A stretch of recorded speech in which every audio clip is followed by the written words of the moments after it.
سلام بچه‌های قشنگم. امشب میخوام براتون قصه خرگوشک هولنازن رو بخونم که بتونین خیلی خوب بخوابین. یکی بود یکی نبود.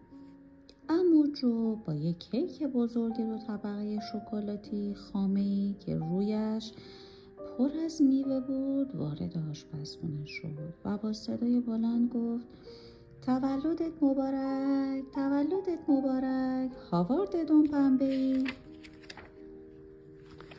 به به، هاوارد این کیک رو خیلی دوست داشت.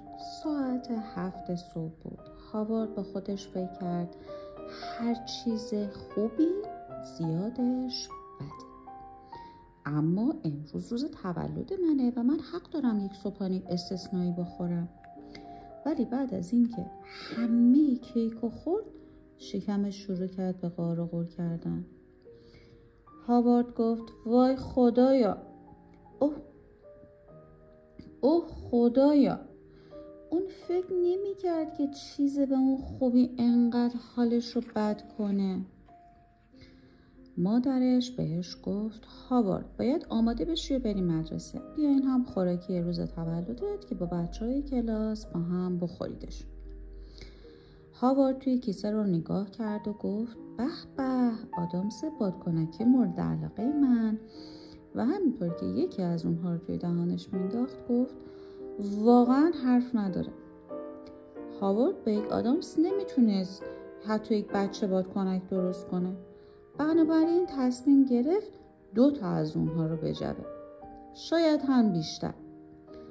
اما با خودش گفت: هر چیز خوبی زیادش بد. اما تا اومد منصرف بشه دهانش رو با تمام آدامس بادکنکی های داخل کیسه پر کرده بود.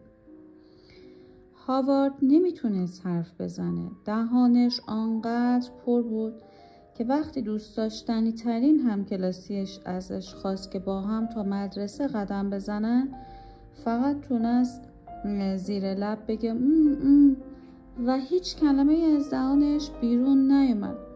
همکلاسیش هم گفت: اوه مهم نیست و رفت. هاوارد در راه مدرسه به آقای بادکنک فروش رسید و فکر کرد چقدر عالی، امروز تولد منه و من حتما باید بادکنک داشته باشم. اون میخواست یک بادکنک بخره و فکر میکرد هر چیز خوبی زیادیش بد. پس یکی خوبه، اما شاید 2 تا بهتر باشه، شاید هم بیشتر. وقتی آقای بادکنک فروش پرسید چند تا بادکنک میخوای، هاوارد چون که دهنش پر از آدامس بود فقط تونست بگه و یک عالمه بادکنک خرید. و دیگر پاهای هاوارد روی زمین نبود. هاوارد داشت پرواز میکرد. اون فکر کرد خیلی باحاله، باد منو خودشو این ور اون ور میبره، میتونه منو با خودش به مدرسه ببره، این خیلی خوبه. و درست همون موقع باد شدید شد و هاوارد رو با خودش بالاتر برد و از بالای مدرسه رد کرد. هاوارد کمی نگران شد و با خودش فکر کرد حالا چطوری برگردم؟ یک قاز داره میاد، شاید بتونه کمکم کنه. شانس آوردم. ای وای نه، یه دسته قاز دارم به سمت بادکنک و پرواز میکنم. هاوارد خسته شده بود، داشت گرمش میشد. بعد از چکیدن یک قطره بارون روی پوستش احساس کرد و با خودش فکر کرد چه عالی، یکم بارون خنکم میکنه، چقدر خوبه. بارون شرشر میبارید. هاوارد وسط طوفانی سخت گیر افتاده بود و نمیتونست صدای رعد و برق رو از صدای ترکیدن بادکنک‌های دور و برش تشخیص بده. هاوارد سعی کرد فریاد بزنه و کمک بخواد، اما دهانش پر از آدامس بود و باز هم نتونست چیزی جز بگه. بعد بعد هاوارد پایین رو نگاه کرد و مادرش رو روی نردبان ماشین آتش نشانی دید و یک عالم آدم دیگه هم کنارش بودن. مادرش داد میزد بادکنک‌ها رو ول کن، بیفت روی دوشک آتش نشانی. اون واقعا ترسیده بود. مردم داد میزدن زود باش ولش کن. هاوارد چشاشو بست تا 3 شمرد و بادکنک‌ها رو رها کرد. و همینطور که داشت به سرعت پایین میومد با خودش فکر کرد که یکم پروازه تفریح بد نیستا.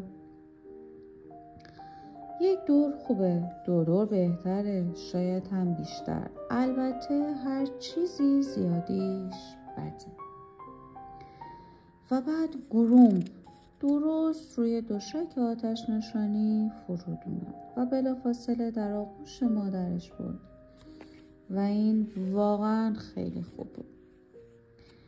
کمی بعد اون در خانه گرم و نرم خودش بود. مادرش گفت همون کیک هویج رو پختم که دوست داری و چون امروز تولد توئه میتونی هر چقدر که دلت میخواد ازش بخوری.